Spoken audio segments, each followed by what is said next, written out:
At the end of every working day, Jack and the pack liked to tell each other stories. One particularly foggy night during the workman's tea break, whilst working on a night job in Mayfrait's forest, Kelly the Crane was telling everyone about the tale of the one-eyed truck. "And they do say," Kelly went on, "that the one-eyed truck chased the loader into the deepest part of the forest, and according to legend," he concluded, "the one-eyed truck still wanders the forest, blowing its whistle and looking for a headlamp on nights, just like tonight." "Oh," shivered Alfie. "Makes you think, you know." "Indeed," agreed Isabella. "Pah," snorted Max. "One-eyed trucks. Absolute nonsense," agreed Monty. "But just think how exciting it would be if the legend is true," beamed Jack excitedly. "Not for me it won't," said Alfie and Isabella together. Just then the signal for the end of the tea break sounded. "Coffee break's over," called Kelly. "It's time we got back to work. Percy will be along soon with his trucks," he added. Soon everyone was busy bustling about mending the road in Mayfrait's forest. As simultaneously, Percy made good speed en route to the construction site. Now, once upon a time, Percy enjoyed running at night, but ever since his encounter with the Chinese dragon and seeing buildings sink into empty mine shafts, he no longer likes it. Except of course when he's taking the post train, which he does enjoy, and knowing that the post has to be delivered day and night. "At least I'll be seeing my friend Alfie tonight," Percy puffed to himself, and in turn Alfie was glad to see Percy when he arrived. "Though I wish I was taking the post train instead," admitted Percy, though he said it to himself. Alfie doesn't like working at night either, but like Percy knows that work goes on come all purpose, and was too busy loading Percy's trucks with Jack to think about one-eyed trucks. Max and Monty, however, weren't too busy to be thinking about one-eyed trucks as they sped into view. "It's the one-eyed truck!" called Max. "Ooh!"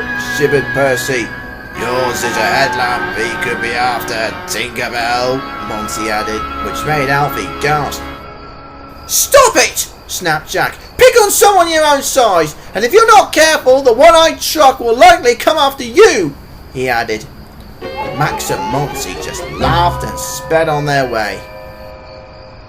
"Better the one-eyed truck going after them than coming after me," said Alfie.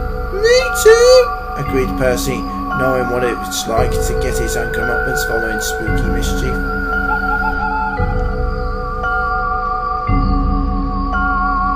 Later on, Ned and Oliver had just finished loading Max and Monty. "Take your loads to the tip at the end of the forest," said the foreman. "Remember to take care as it's very dark. You don't want to get lost out here on a night like tonight," he warned. "Yes, sir," answered Max and Monty and sped on their way.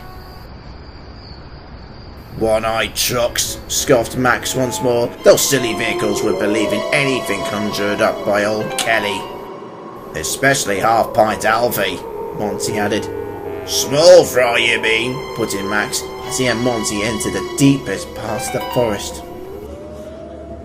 During the daytime, Mayfrait's forest is a beautiful sea of green, with the sound of birds singing in the trees, and where of course situates the lightning tree, which Max and Monty knew well from their reckless racing. But on foggy nights such as this, whistling winds could be heard all around like wolves on a hunt for their prey, whilst branches from the trees dangled like slithering tentacles. "Whoa!" growled Max and Monty, beginning to feel less brave as they sped by them. Then they heard something which really made them stop with fright. "What was that?" asked Max. "An owl, I hope," answered Monty nervously, as they drove wearily on.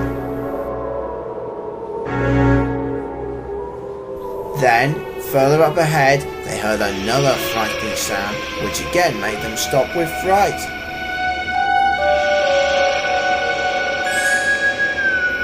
"That's definitely no owl," shivered Max. "I concur," said Monty as they drove off once more. "I just hope that it isn't what I think it might be." Though Monty said it to himself.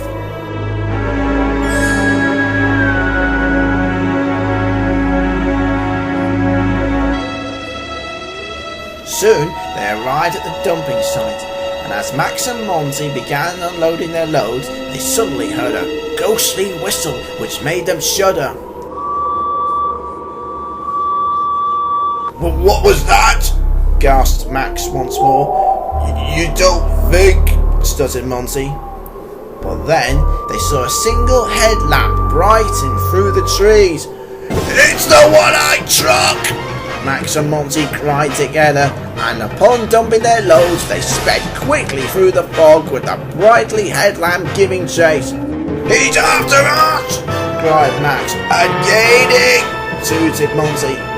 "Hurry, Monty, hurry!" sped Max as they turned up and came along an open stretch which led back to the main vicinity of the construction site. "The one-eyed truck is coming!" yelled Max as he and Monty sped past everyone with fright. "Oh my!" cried Alfie and Percy together, but Kelly sighed. "There is no one-eyed truck," he said insistently. "It's just a story." "Well then, what's that behind us?" quizzed Monty, as then they all heard a familiar whistle. "That's no one-eyed truck," peeped Jack, and it wasn't. "It's Thomas," said the foreman. "Evening, everyone," whistled Thomas. "I'm just on my way back to the sheds after taking my evening train."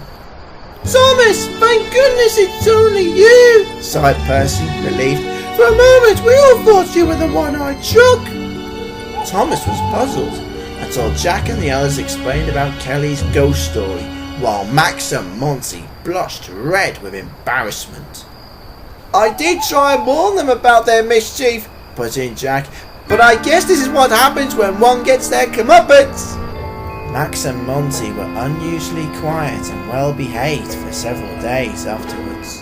They worked well during the next few nights, even though they did not want to come out of the shed. But one thing's for sure, they'll never forget the night in which they encountered the legend of the one-eyed truck.